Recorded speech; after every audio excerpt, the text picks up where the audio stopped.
Hey y'all. Come on in and sit a little spell. And I do mean a little spell. A little spell. It is literally a quarter to midnight. And I am eking this content in on tonight. But baby, when I tell you day 22, I'm proud of me. I am oh so proud of me. And starting to feel a little bit like a professional. You know, just the feeling of the wish fulfilled. Y'all know anything about Neville Goddard? Then you know what it is about the feeling is secret. When you hear people talking about manifestation, and we talk about how we have to do the affirmations or the affirmations. For some reason, my nose ring looking a little funny. It don't look like a nose ring. It was looking like a little speck or something that didn't belong. But I had it. I don't know why. I guess it's the lighting.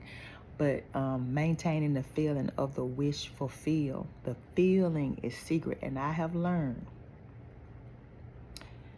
that you can do the affirmations. You can say the thing 369. You can do all of that. You can change your speech. But until you feel it, the feeling is what puts that magnetization on you, if you will, and draw your stuff to you. If you are just going through the motion of saying the affirmations and you making sure you speak the right thing, but you don't feel it, you still not gonna get it. So I know that I'm gonna be an awesome content creator because I feel it. And that's the beauty of the repetition, the 30-day challenge, which I'm on day number 22. Did I say I was on day number 22? Did I tell y'all I was on day number 22? Two. Woo, I am so proud of me. And I've been enjoying y'all. I've been enjoying doing it. I feel like I'm in my rightful place. I don't have imposter syndrome when it comes to doing this content. I don't. And you know, all day today, because I had to sit from 10 a.m. to 5 p.m. with one of my clients that has Alzheimer's. And as I sat, so many content ideas were coming to me while I was sitting with her. I didn't write not one of them down, but they'll come back to me. But just how I did, but it's been like that every day, you know, since I started, you know, content ideas. And I have written some things down. I didn't write down today, but today I just had such a beautiful flow of things I wanted to talk about. And I guess it's because, you know, it's a beautiful couple. The wife has Alzheimer's, so the husband is the primary caregiver. Today is their anniversary. 59 years, y'all.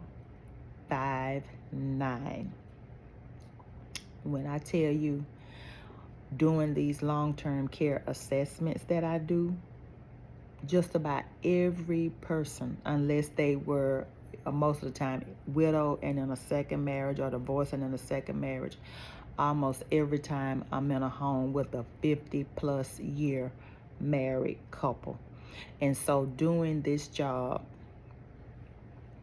it really has me hopeful about love and hopeful about relationships, even though my track record is definitely nothing to be bragged on. But I've never given up on love, no matter how terrible. And I've been through some terrible things. And you will find out about them, at least in partiality. Because I can't share everything, because I have to protect my children. And I even will protect their father, even though we're not married. But he definitely deserves some discretion on my part with what I share. But I've never given up on love, no matter what I've been through.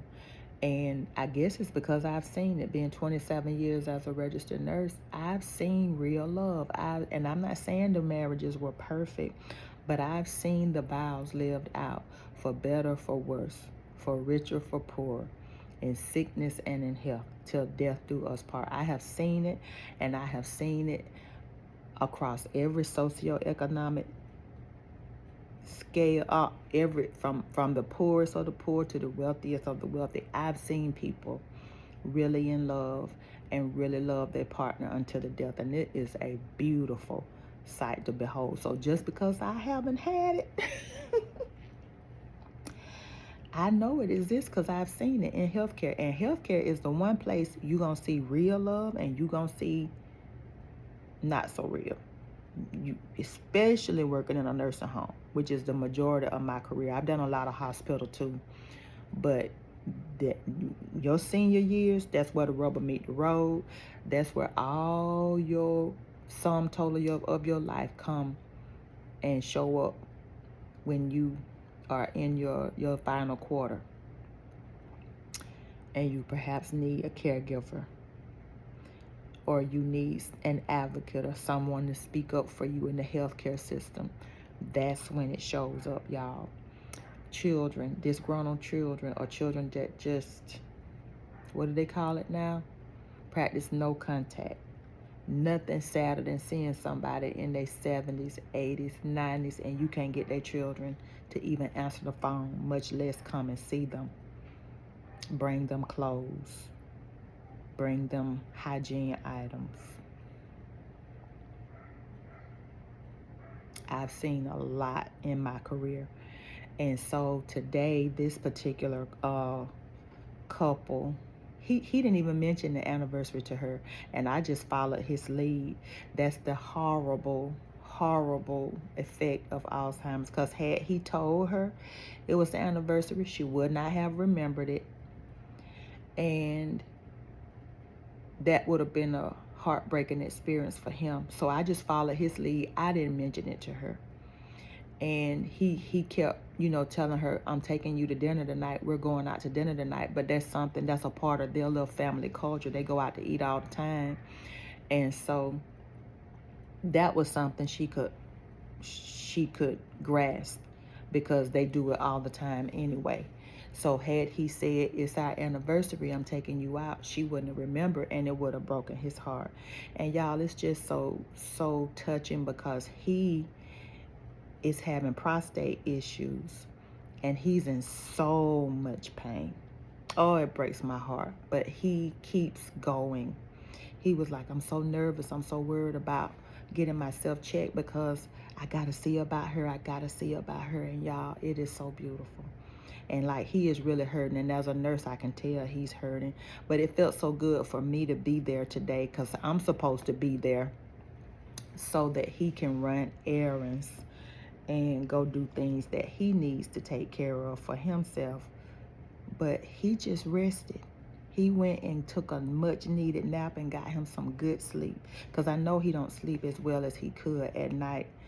With her, they sleep in the same bed still, but I know how it is when they have Alzheimer's and they might not necessarily sleep. She sleep pretty good, but he still be worried about her. So for me to be there and there for her so that he could really get in that good sleep, he said he got a real good sleep, and he felt much better, because he really started feeling really bad while I was there. So that was a great feeling. And y'all, this long-term care insurance is crazy. The premiums these people pay. And I'm talking about some of these people, especially on the wealthy side, they've been paying for this insurance for over 20 years, y'all. Some of them are going in their 80s, going on 90, and they've been paying into the insurance 20, 30 years. And I have to do an assessment to see if they qualify to have an aide come to the house to help them bathe. When I tell you them premiums is in the thousands per month. Yes, not per year, per month. And I'm like, by the time you pay all those tens of thousands of dollars a year for your policy, you can just pay somebody. Anybody can find a sitter. You can just pay somebody. But, that's, and I'm in Florida, so it's a lot of people here that have the long-term care insurance. But those premiums, though, did I mention those premiums? More than a car note and a real nice house note. Okay? No joke. No joke. Whew, I tell you, the healthcare system is something else. But yeah,